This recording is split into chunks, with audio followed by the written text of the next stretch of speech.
Praise the lord.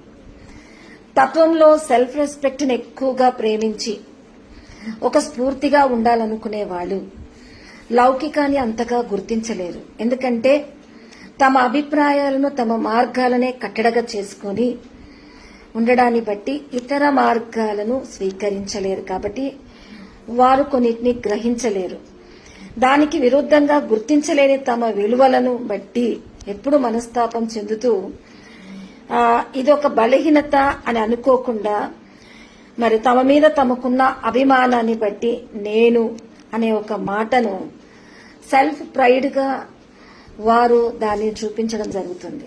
నిజమే, చాలాసార్లు నేను నాది మన యొక్క అభిప్రాయాలు విస్తరించి కాదు మరి సంకుచితంగా ఉండడానికి కారణమవుతుంది. కాబట్టి లౌకికాన్ని కానీ ఏ ఇతర మార్గాన్ని కానీ విస్తరించాలి అంటే 119లో కీర్తనకారుడు కూడా అంటాడు 32వ వచనంలో, నా హృదయమును నీవు విశాలపరిచినప్పుడు నీ మార్గమును యందు నేను పరిగెత్తుతాను.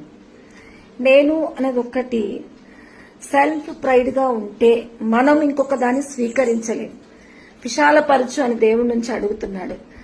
మరి 28వ వచనంలో అంటాడు, వ్యసనం వల్ల నా ప్రాణం కృంగుతుంది. మన మీద మనకున్న అభిప్రాయాలను ఎక్కువగా స్ఫూర్తి చెయ్యాలి అన్నది ఇంకొకటి గ్రహించకుండా వీటినే ఎదుటి వాళ్ల మీద ఎక్కువగా ఫోకస్ చేస్తూ దానిని బట్టి మనస్తాపం చెందొద్దు. అందుకే చాలా క్లియర్ గా అంటాడు 5వ వచనంలో, ఆహా నీ కట్టడను నేను గైకొన్నట్లు నా ప్రవర్తన స్థిరపడి ఉంటే ఎంత మేలు.